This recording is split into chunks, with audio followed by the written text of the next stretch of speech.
He is big, but in the goal is even bigger. David Harte is our guest here, or we are your guest here in the locker room from Kampong.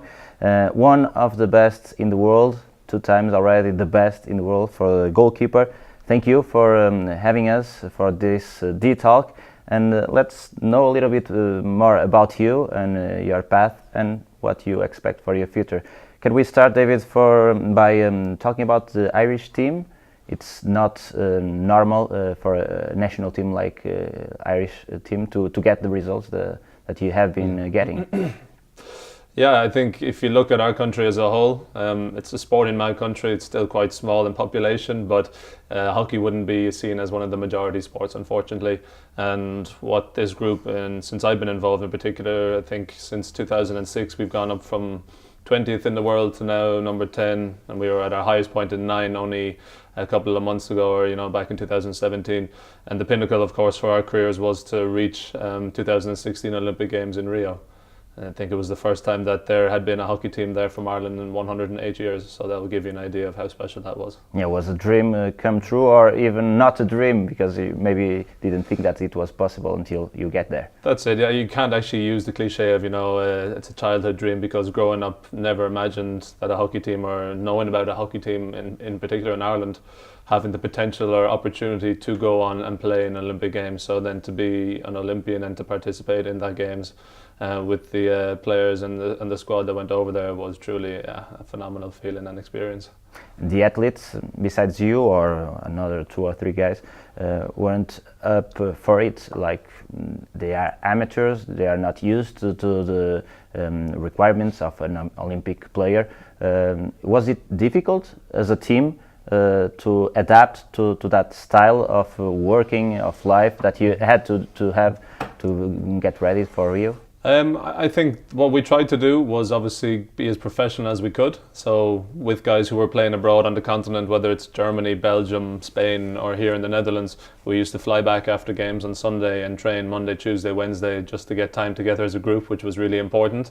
But the difficult part was, of course, some of the players in Ireland who are full-time workers, whether they're accountants, physios, school teachers, and still trying to combine going to be an Olympic athlete and having to have a full-time work going as well, made it quite difficult to get obviously all the right people there at the right time. So, and it still continues to be quite a difficult topic of conversation within Ireland, how our, not professional athletes, but high performance athletes as well, would be known as and classed, are backed and funded by the government in Ireland, going towards participate in major events, like right now going towards the World Cup in December.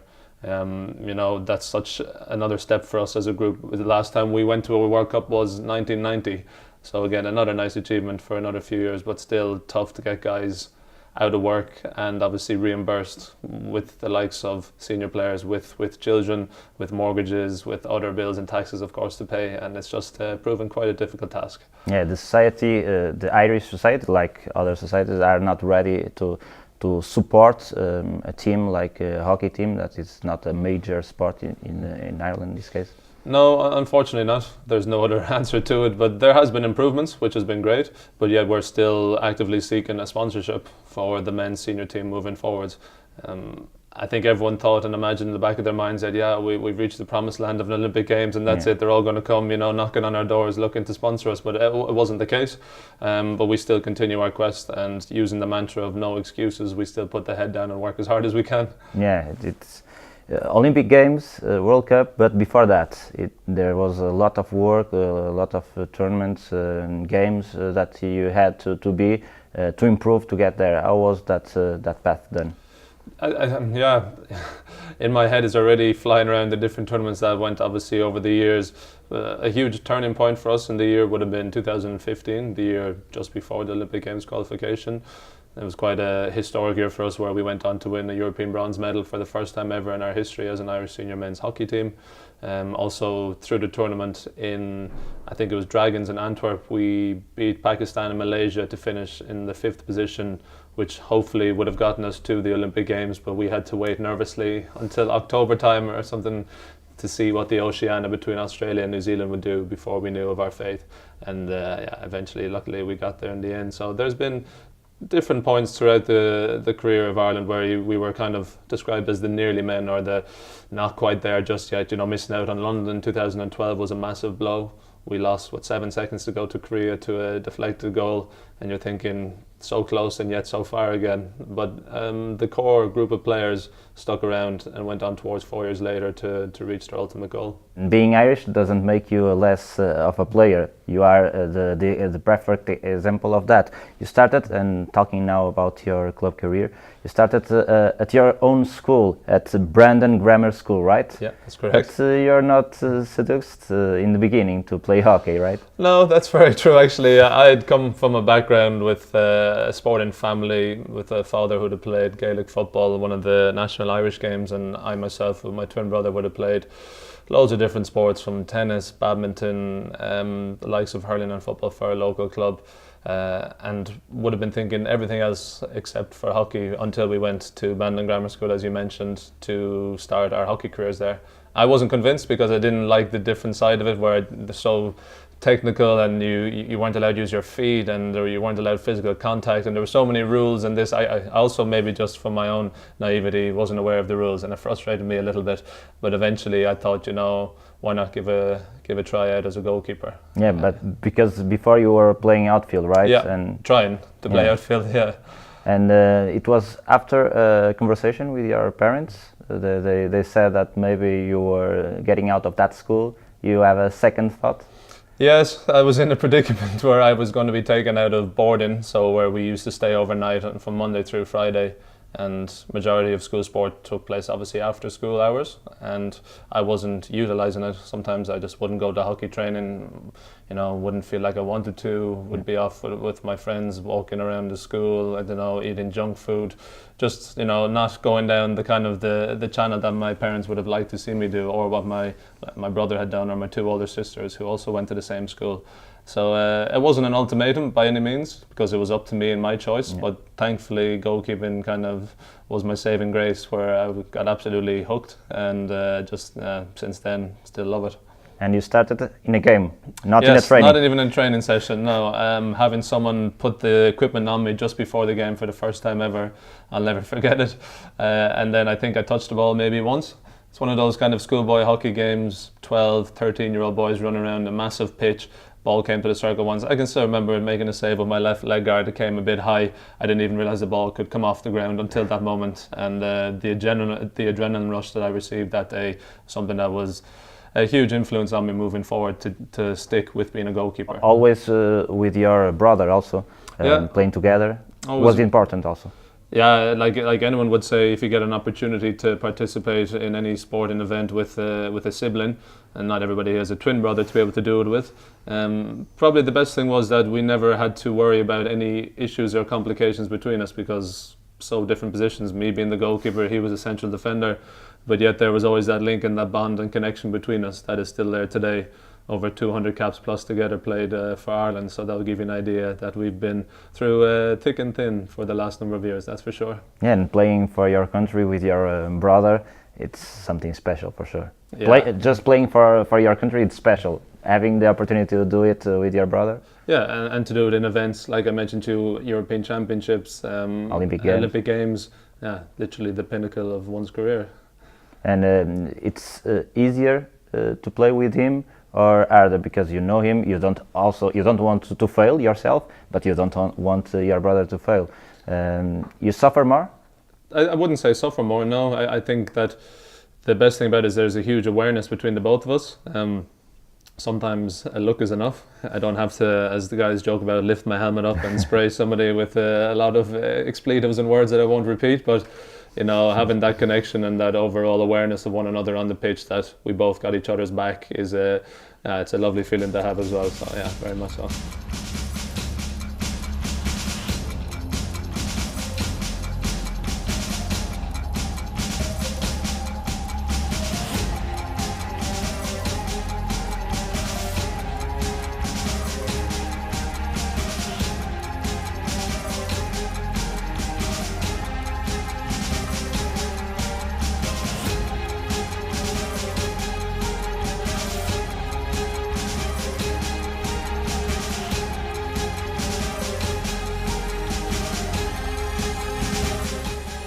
you progressed as a player, as a goalkeeper, and soon you had the opportunity to come abroad. It was already a dream when once you're playing hockey and working on hockey, but it wasn't at the first time that you came to Holland in this case.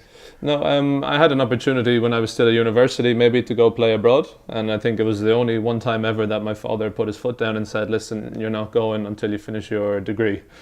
And while I was incredibly angry, of course, at the man at the time, it's probably the best decision I've ever made. And at the time, a 19, 20-year-old boy that I was, thinking that's all I wanted to do, play abroad.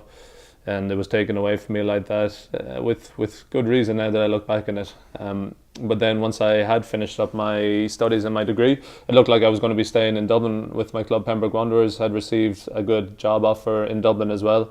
And it was only, I think it was late in the summer, just before that I got an opportunity to go play for SCHC over here, Stixa in the Netherlands. So took that with both hands. I'll never forget the phone call to the vice principal of the school to let him know that I've just accepted it, but I'm actually going to have to turn it down. But it's probably the best decision I've ever made in my life to date. Yeah, and that phone call from Holland, you said yes straight away. I tried to, kind of hold myself back a little bit, but I think deep down I was boiling inside that, yes, unbelievable, an opportunity to go play in the Dutch Hoofdklasse. Yeah. And that first experience, was everything that you expected? Yes, I think I was out of my depth, out of my comfort zone. Doubts creeping into your head. Are you good enough? Can you do this? I think the first ever save I made was actually against a former Dutch international and a former teammate of mine here at Kampong called Roderick Westhoff. Was with my head. He came along the baseline. I was maybe a bit more of an erratic goalkeeper back then, sliding out and this and that, and he lifted it from the baseline into my head. And I was thinking to myself, whoa, didn't see that one coming. And then straight away I knew I have quite a tough time in my hands to come, but at the end of the day, it's what I wanted to do, have a bigger challenge, and certainly that's what the Hoofdklasse still is today, a huge challenge. Yeah, and how did you make it to progress in your career and to achieve this club, Kampong? The honest answer is contacting the current coach, Alexander Cox, through Facebook. Yeah, I sent a message when I heard there's a possibility that the goalkeeper might be moving here from Kampong, and I had played two brilliant years at Stixa. We had achieved the goal of remaining in the Hoofdklasse, and actually I think in my first year we finished higher than Kampong. I think we finished in the 7th position while Kampong finished in the 8th, so we still have the bragging rights a small bit for that. And from there I thought, right, brilliant opportunity perhaps to go and play at a club who I saw were looking to try and achieve greater things. They had received an experienced player like Lawrence Doherty. He used to be Dutch international playing at Bloemendaal, and he was one of the first major signings to the club. And I remember making my way to watch them play the playoffs at the first time that they played in many years, and sat in the stands out in the old number 1 pitch here, and thinking to myself, it's something that I want to be a part of. And I just had a good feeling about it. And thankfully Alexander Cox was willing to have a conversation and talk about it. And yeah, now it's already been over 6 years. Yeah, and we understand that you are a self-made man. When you get the chance, you go for it. When you don't have it, you create it. Well, yeah, if you look at it in that way, yeah, why not? It's always one of those things I had in the back of my mind. Sometimes if you want to do something, yeah, get up off your backside and do it. And thankfully I had an opportunity to do that, and it all worked out in the end. And in the end was an upgrade, the demand that you have here in Kampong, the needs that you yourself had on developing your goalkeeping skills. It was also an upgrade. Yeah, definitely. Just purely the fact also the team I had in my first years in Holland at Stixa was a young kind of developing side where they had lost a lot of experience, and then in my first year at Kampong you had the arrival of 2 Dutch internationals in Robert Kemperman and Roderick Westhoff, and along with combined other internationals and really quality Hoofdklasse players that were in the change room at the time at Kampong. I immediately felt that I was a bit stretched and pushed even after the first training session in pre-season, so it was something that I was relishing and really loved. It sounds terrible, but not every goalkeeper wants to get beaten, but that was happening more often than I was at Stixa, and I realised that, I need to push myself here, otherwise you're going to stay in the same place. And thankfully, due to the quality of trainings, my own individual level also crept up higher as well, which was great. Before being a Dutch champion, you were a champion of AHL. It was a big deal also, obviously, being champion of Europe. How was it, and how did you feel that the group and the club felt about that, because it was important also as a club for Kampong? Yeah, for Kampong, I think winning the trophy in 2016 that year, I think every year you play for a club like Kampong here, the goal would be, of course, to win the Dutch Hoofdklasse, and if you're participating, to win the EHL. So we had missed out narrowly in the semi-finals of the Dutch Hoofdklasse, so we saw this as our next huge target, which it was. And we went through many different rounds, and it was quite difficult, the road that we had, but eventually ended up against our old enemy Amsterdam in the final in Barcelona, and the manner and how we went about it, and the victory that we had, and how special it was for also one of the players of the hockey legend Ramon Alegre to finish his career playing in the EHL final in front of his home crowd, you say, in Barcelona. Gave everybody an incredible uplifting at the end of that season, and really kind of spurred us on to achieve better things also in the future. And also a confidence for the project of the club. As a player, you get more confident after getting to win a title when you are looking for it. And to have so many guys who had been at Kampong through their youth and come up through their youth, and then we're continued to do that here at the club and generating the younger Dutch talents, which is fantastic to see. I'm the only foreign player this year, and that year that we had also with winning the EHL, combined with Ramon Alegre, who they saw also wasn't a foreign player because he'd also played here for 5 or 6 seasons. It's a really fantastic feeling to have, and it's definitely from the club's vision and what they want to achieve with their mission going forward. And it's bearing fruit at the minute, which is great.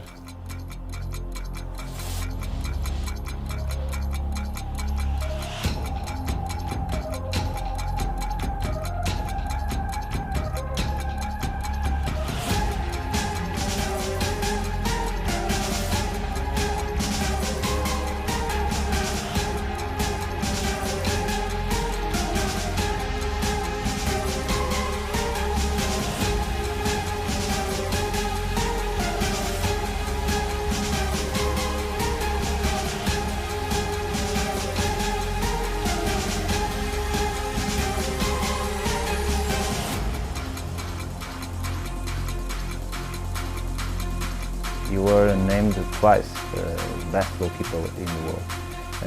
It was amazing for you. I think a smile probably says it all. Yeah, for anybody in the world to be classed as the best in the world, it's something that you do.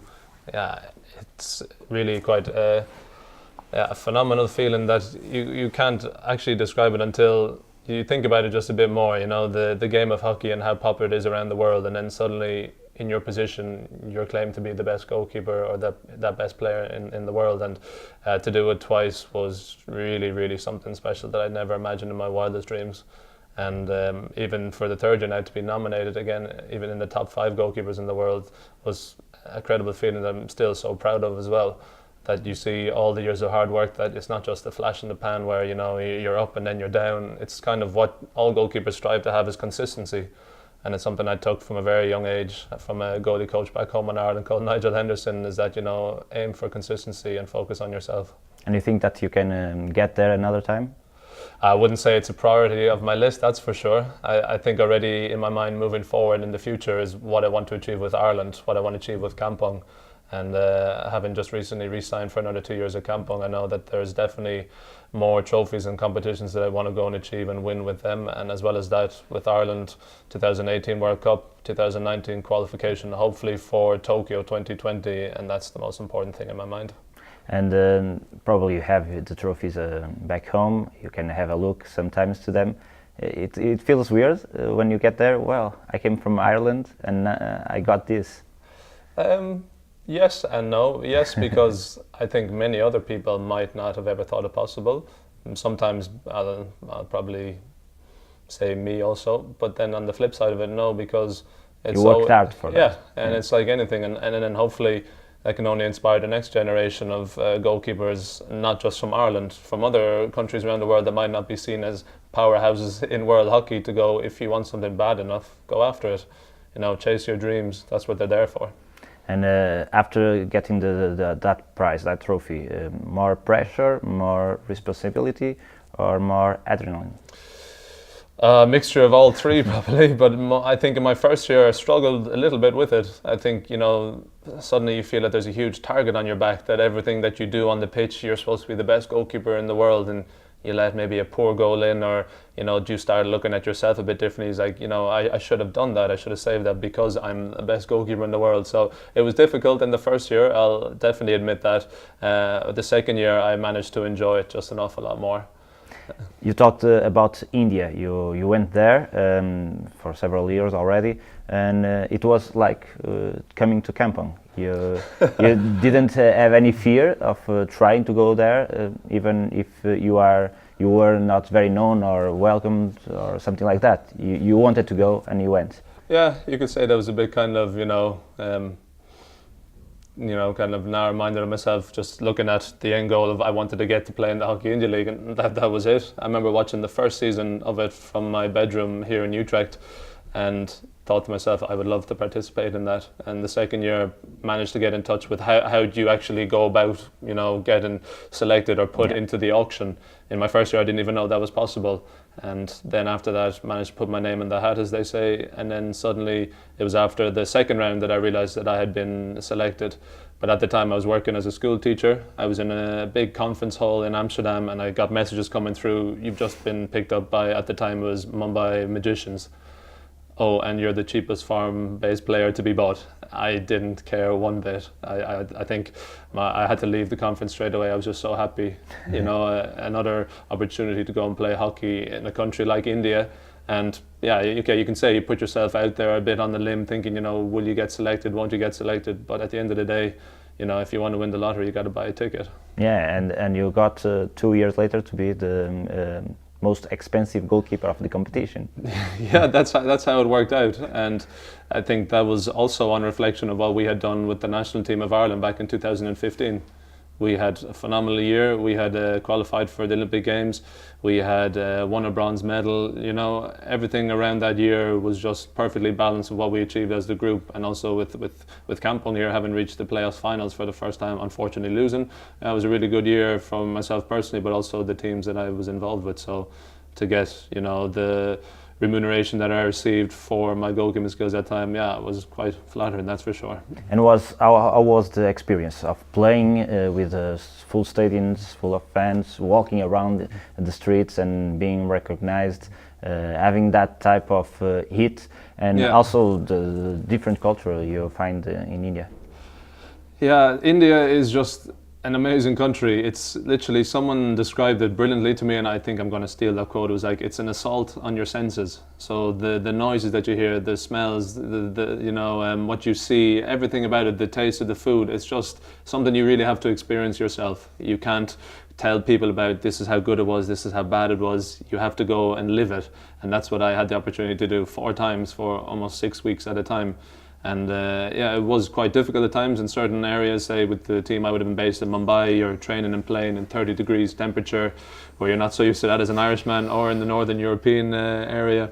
But I realised that I had an absolutely fantastic time there, and really looking back with fond memories. Just disappointing that, of course, this year that there was no Hockey India League, but I hope for the future generations that there will be another opportunity.